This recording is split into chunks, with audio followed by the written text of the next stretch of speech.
Hey everyone, I'm Jack Fossett, and this is the Keeley Fuzz Bender. Gives you the bends for fuzz. You get the. All right, let's move on and talk about the pedal. This is an awesome pedal. This is a monstrous powerhouse of a fuzz, and I really am enjoying it. I'm having a lot of fun playing with it. It kind of takes me to a different place musically, which is fun, and it's a place that I don't really go as often anymore. So as soon as I plugged into this and was jamming, it changed my frame of mind in a really fun way, and I just got so into it and everything. So what I'm doing in this demo is just playing it the way that I'm kind of inspired to play it. You could honestly spend a long time going over all the features and all the different sounds this could do when you talk about the active EQ, which we'll talk about in a minute, when you talk about what kind of rig you're dialing it into, whether you're going into an overdriven amp or a clean amp, whether you're stacking it with other pedals. There's loads of ways you could use this pedal.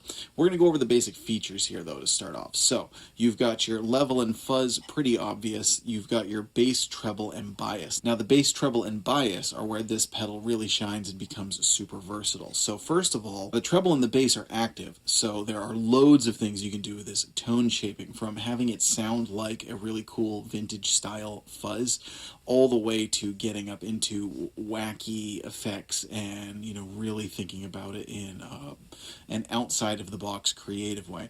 The bias, as you heard, when you dial the bias up, it adds in that splattery, gated, it's aggressive and it's crazy and it's, you know, off the beaten path, and really cool tones that you can get with that. More classic, I found, when you shift the bias back, and of course if you keep the bass and the treble relatively closer to noon, that's going to be where more your classic tones are. It's when you get these pedals kind of rolling around where you start to get to some really wacky outside the box tones. That being said, this is also a really cool fuzz, capable not only of modern tones but of vintage tones. It captures the vibe of the vintage tone bender, and I think one of the things that I really like about it is that it has versatility to it, and it captures that classic sound but giving you a lot more. There aren't a lot of pedals that can do the classic thing and the modern versatile thing and really nail them both, and I like the way that this one does it.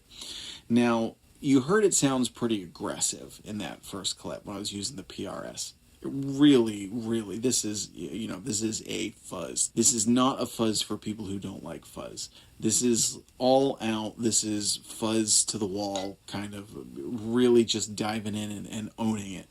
However, that being said, there's more of a versatility to it than you would expect. And for the next part, I'm going to use a Fender Telecaster. Now, today I'm plugging into a Franklyn Amps Tweed 5E3, and I'm just going into the amp. I'm also using a Keeley Hydra to add a little reverb, but I'm not stacking it with any other dirt, and the amp is set clean. On the next part with the Telecaster, I'm going to start with the fuzz set lower, and you'll notice that I hate to say this because I hate when pedal demos overuse this term. It sounds amp-like. This is really important to mention. You know how the whole point of overdrives is to simulate the sound of an overdriven tube amp? Well, as much as I love overdrive pedals, and I love overdrive pedals, if you've ever really cranked a lot of amps, they don't sound like an overdrive pedal. They sound more like a fuzz. There's more of a chaoticness, there's more of a kind of the edges of the notes are hazier and less refined, like a fuzz would be. For case in point, listen to Don Felder's solo on the Eagles' One of These Nights. To my understanding, and based on my research, that was a Les Paul plugged into a Fender Tweed Deluxe turned all the way up. It sounds like he's playing it with a fuzz. That's the tone of a lot of cranked tube amps. It's not like an overdrive. A tube screamer doesn't sound like a cranked amp. It sounds like a tube screamer. It's a great sound, but it's not like what a cranked amp sounds like.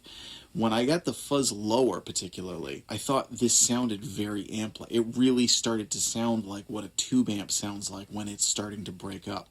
Even when I got the fuzz cooking more with the Telecaster, I was still kind of in that realm, and it's still cleaned up nicely, and you'll hear I'm going to play with the volume knob a little bit with the Telecaster for some sweeter, more classic fuzz tones. Now, the first part with the PRS was just a ball fuzz, just, you know, like overflowing over the edges, just monstrous rip-roaring.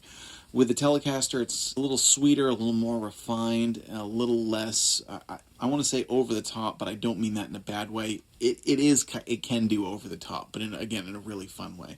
So it's more versatile than you would expect. It does a lot more than you would expect, and it gets tones different than you would expect. Now, open up a whole new world of tone also, depending again on what kind of rig you're going into, whether you're going into a clean amp, stacking it with other pedals, or going into a dirty amp. And that is the more traditional way to get some of the classic fuzz tones, is to stack a fuzz into an amp that's already being somewhat driven. For this, I want you to hear just what this pedal does on its own. So we're sticking with the clean amp for this. So let us know in the comments, do you use the Fuzz Bender? Do you use a different kind of vintage style fuzz? What do you use? Stick around for some tones from the Telecaster so you can hear how versatile this thing is. I'm Jack Fossett. Please remember to like, share, and subscribe, and I hope you enjoy the rest of the video.